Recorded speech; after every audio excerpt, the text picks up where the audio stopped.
काशी नगरी के पास एक छोटे से गांव में निरंजन नाम का एक चोर रहता था। वो दिमाग का बहुत तेज था, फुर्तीले हाथ और छल कपट में माहिर। अब तक न जाने निरंजन कितने ही घरों और बाजारों में चोरी कर चुका था। तुमने आज फिर चोरी की? मैंने तुम्हें कितनी बार कहा है कि इस घर में चोरी का पैसा मत लाया करो। छोड़ दो ये सब पाप कर्म करना। हम रूखी सूखी खाकर गुजारा कर सकते हैं, पर चोरी की रोटी मेरे गले से नहीं उतरती।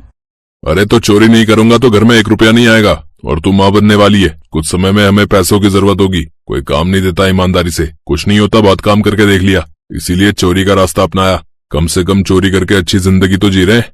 बेईमानी के पैसों की जिंदगी ज्यादा दिन नहीं चलती। ईमानदारी से कमाने वाले ही आगे तक जाते हैं। किसी दिन पुलिस ने तुम्हें पकड़ लिया तो सोचो हमारे आने वाले बच्चे पर क्या बीतेगी। क्या तुम यही चाहते हो कि हमारे बच्चे को लोग ये कहे कि तुम्हारा पिता चोर है?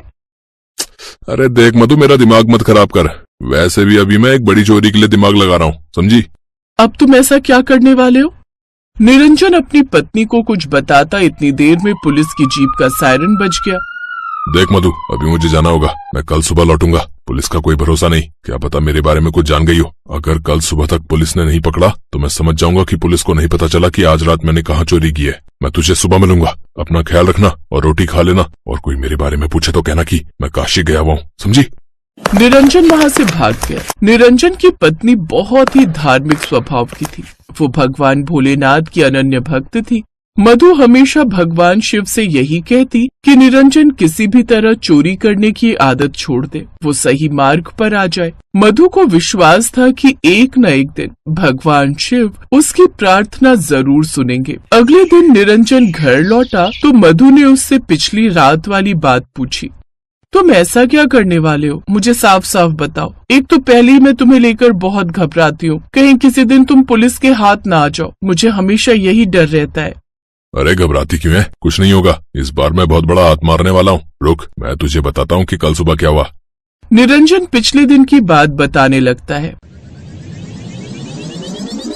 सेठ जी, शिव मंदिर में शिवरात्रि पर चढ़ाने के लिए सोने का त्रिशूल, नाग और शिवलिंग और सभी देवी देवताओं के गहने बनकर आ गए हैं। पूजा का समय सुबह 11 बजे का है। ठीक है पंडित जी, फिर हम अपनी पत्नी और परिवार के साथ कल सुबह शिवरात्रि के दिन मंदिर में पूजन के लिए आ जाएंगे। आप सभी भक्तों को इस पूजा में आमंत्रित कीजिए। हम चाहते हैं काशी नगरी के प्राचीन शिव मंदिर में हम काशी नगरी के सभी श्रद्धालुओं के सामने ही ये पुण्य कार्य करें। बस मैंने ये बात सुन ली और मेरे दिमाग में आया कि क्यों ना इस बार मैं शिव मंदिर में चोरी करूं, बहुत बढ़िया पैसे मिल जाएंगे।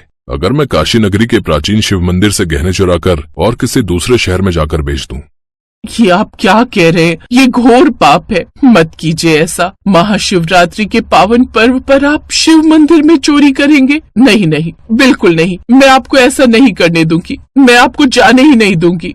मधु, तुम मुझे नहीं रोक सकती। मैं ये चोरी करके रहूंगा। मुझे अपने बच्चों का भविष्य गरीबी में नहीं लाना। मैं अपने बच्चों को सारे ऐशो आराम दूंगा।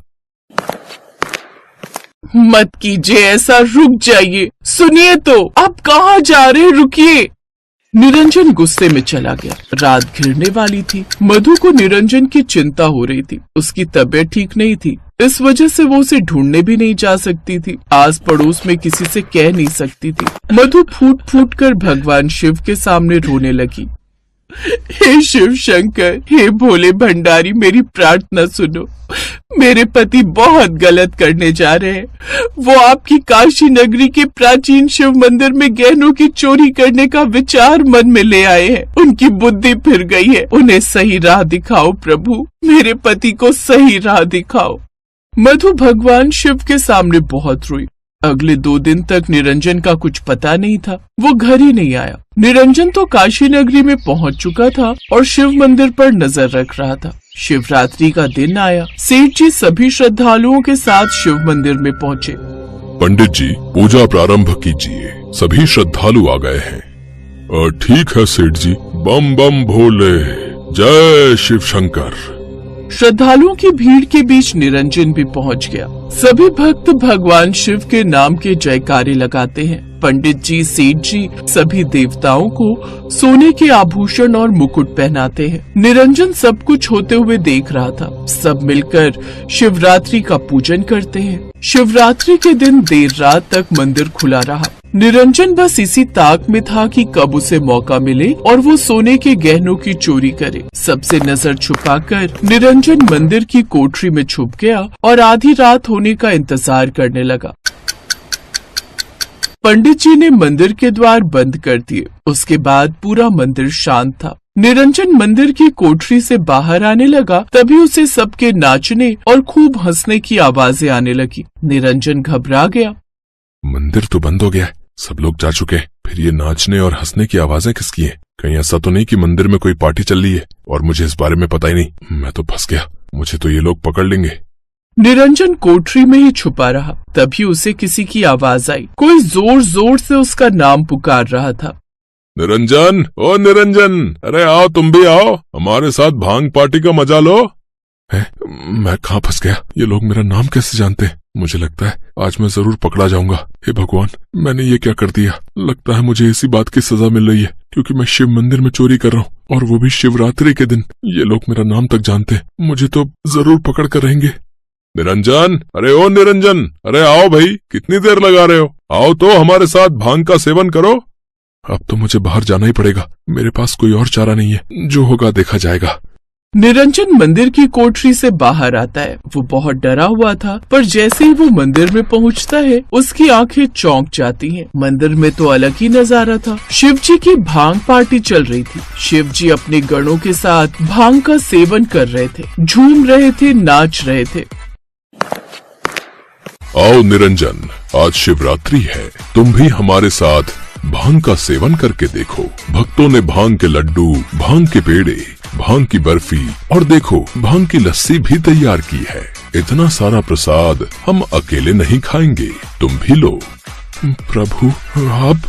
निरंजन, तुम बहुत भाग्यशाली हो जो शिवजी की भांग पार्टी तुम्हें देखने को मिली है। हम तो प्रभु के साथ प्रतिवर्ष ऐसा ही करते हैं। शिवरात्रि की रात्रि हम भोलेनाथ के साथ ऐसे ही आनंद उठाते हैं।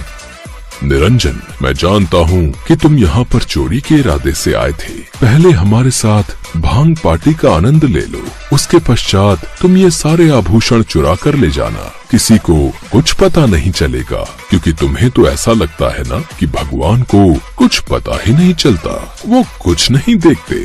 तुम आराम से चोरी करते रहो तो किसी को क्या ही पता चलेगा, पर मुझे सब पता है। प्रभु, प्रभु मुझे क्षमा कर दो, आपके दर्शन हो गए, मुझे अब कुछ नहीं चाहिए प्रभु। मैंने बहुत चोरी कर ली, बहुत पाप कर लिए, अब नहीं, अब किसी चीज की इच्छा नहीं है प्रभु। अब मैं सच्चाई का जीवन जीना चाहता हूँ। मेरा तो ये जीवन आपके दर्शन करके सफल हो गया प्रभु। मुझ जैसे चोर पापी को आपने दर्शन दिए।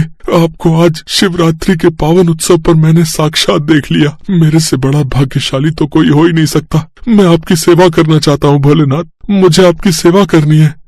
निरंजन, सदैव अच्छाई के मार्ग पर चलो, सत्य को अपनाओ और ईमानदारी की रोटी खाओ। यही मेरी सबसे बड़ी सेवा है। कभी किसी का बुरा मत सोचो, सबके लिए अच्छा सोचो। यही मेरी सबसे बड़ी पूजा है। तुम जब ईमानदारी के मार्ग पर चलने लगोगे तो समझ लेना कि तुमने मेरी सेवा कर ली। तुम जब सत्य के मार्ग पर चलकर परिश्रम करोगे ना, तो देखना तुम्हें दिन पर दिन सफलता मिलती जाएगी और तुम्हारे जीवन में कोई दुख नहीं रहेगा। शिव जी ने निरंजन के सिर पर अपना हाथ रखा और उसे अपना आशीर्वाद देकर वे अपने गणों के साथ अंतर्ध्यान हो गए। घर जाकर निरंजन ने मधु को सारी बात बताई। मधु भगवान शिव को धन्यवाद कहती है। आज उन्होंने उसकी प्रार्थना सुन ली और निरंजन सही मार्ग पर आ गया।